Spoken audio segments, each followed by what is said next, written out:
Now we have with us Ms. Joanne Liu, the President of Doctors Without Borders. You have the floor, ma'am.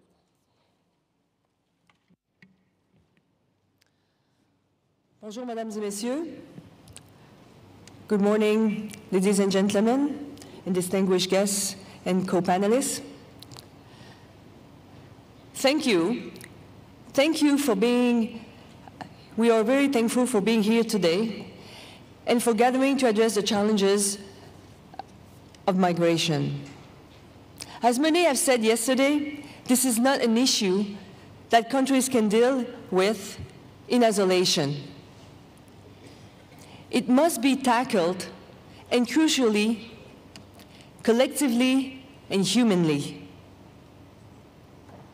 Last week, Médecins Sans Frontières, MSF, was forced to stop search and rescue operation in the Mediterranean Sea.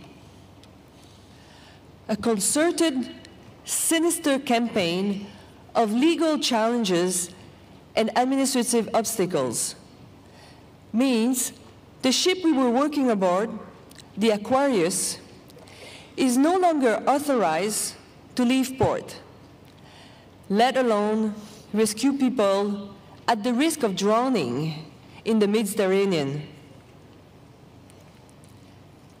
With the sabotage of the Aquarius, gone is the most basic humanitarian and legal commitment: saving lives at sea. Last week, 15 people stranded in a boat off the Libyan coast died of thirst and starvation. How many may similarly dying and drowning without anyone even aware?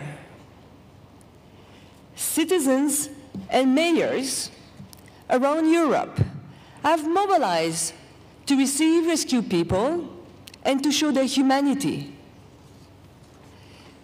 Meanwhile, European governments have refused to provide search and rescue capacity, and worse, have actively sabotaged the efforts of others to save lives. Saving lives is non-negotiable. Saving lives is what we do, what we will continue to do and fight for, and what we urge you to defend. Saving life is indeed a fundamental part of the Global Compact. Whether states choose to endorse this compact or not, they are bound by national, international, and regional law. Actually, this compact is based on existing responsibilities that prohibit treating people like commodities wherever they are, regardless of why people left their place of origin. They need protection from violence and exploitation. Across the world, tens of millions of people are on the move. They will not just disappear. From the borders of South Africa and Mexico to the shore of Malaysia, Indonesia, and Europe, from Libya to Nauru to the Red Sea, MSF medical teams come face to face with the brutality of current migration policies. We are shocked by the scale of the violence and suffering inflicted upon people.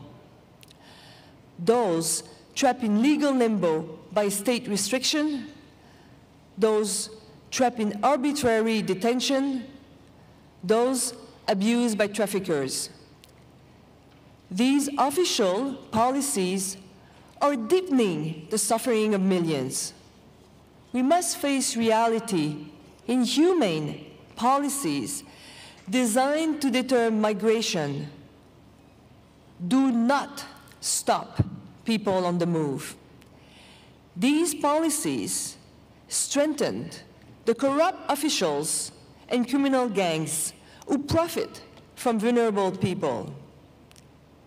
These policies criminalize and throw vulnerable people into the hands of those who ruthlessly exploit them.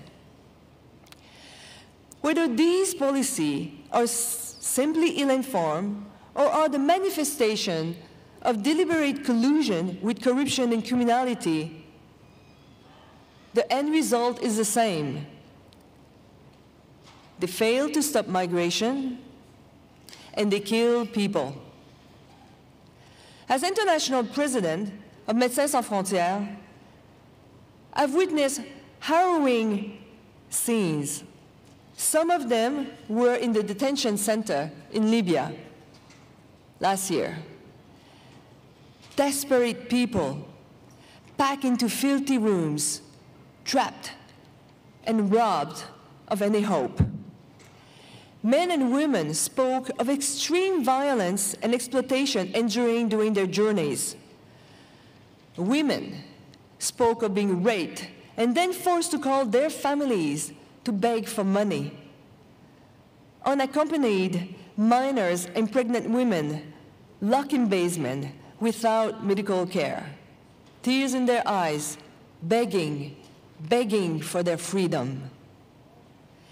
And despite prominent media coverage, even as we meet here today, victims of this appalling violence are still being detained in Libya, in official detention centers, and in clandestine jails which we cannot even access. Between January and October this year, the Libyan Coast Guard returned more than 14,000 refugees and migrants trying to flee across the Mediterranean, back to Libya. That means men, women, children, survivors of torture and ruthless exploitation return to detention centers where basic human rights are non-existent and abuse is rampant. We see the contradictory behavior of European governments and European Union. While officials admit that people should not be sent back to Libya, they conspire against search and rescue. They formulate policies and train and equip Coast Guards to force people back. A few weeks ago, I was in Mexico and Central America, where people flee violence and threats at home, only to enter a nightmarish cycle of exploitation and abuse. The people there know of the suffering they will experience as they take to the road. But even the knowledge of such risks does not deter them. Women and girls seek contraception because they simply expect to be raped during their journeys. People are forced to choose between the violence of home and the distant possibility of a future with hope. In Mexico, 68% of the migrant population cared for by MSF report being victims of violence during the transits towards the United States. 1/3 of the women reported being sexually abused. 1/4 of MSF medical consultation for migrants and refugees in Mexico are related to physical injuries and intentional trauma. It's the same story. Story everywhere that people are on the move. Extreme violence or desperation at home makes the horrible risks that accompany fleeing worthwhile.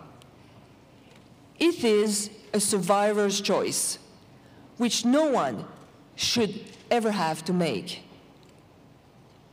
Last October, MSF was given 24 hours to leave the island of Nauru, abandoning many people in the grip of mental health crisis. Of the refugees and asylum seekers, we care for in Nauru, 30% have attempted suicide. 60% had considered it.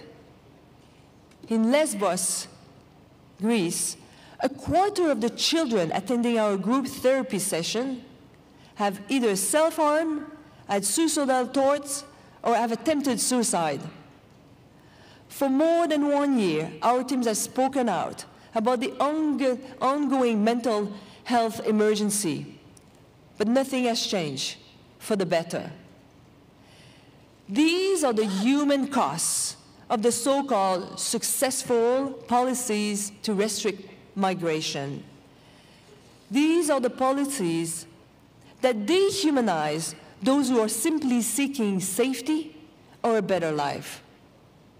These are the policies that kill.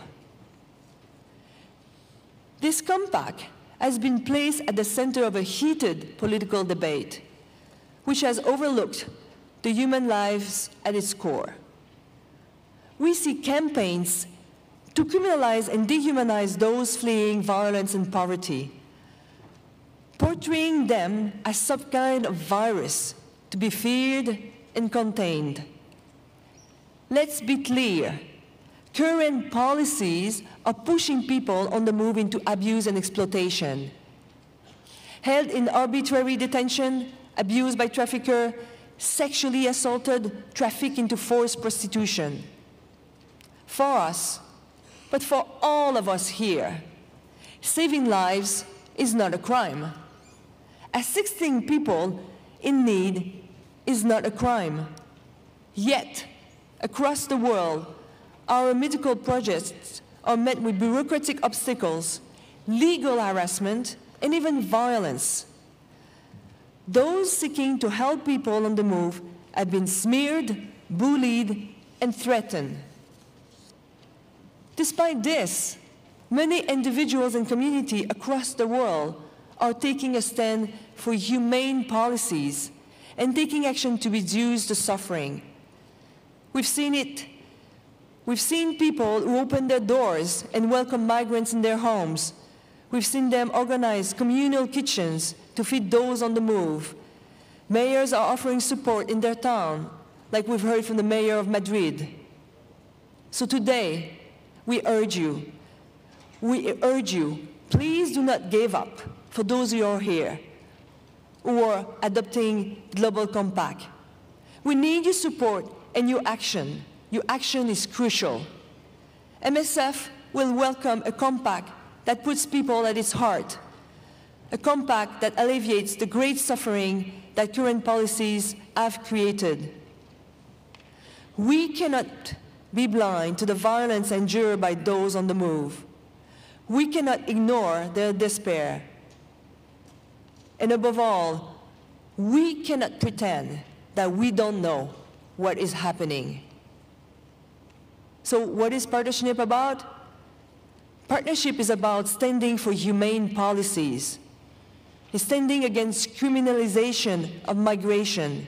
It's standing against the criminalization of saving lives. I repeat, migration is not a crime. Saving lives is not a crime. As government representative, you can and must act. Lives depend on it. Thank you very much.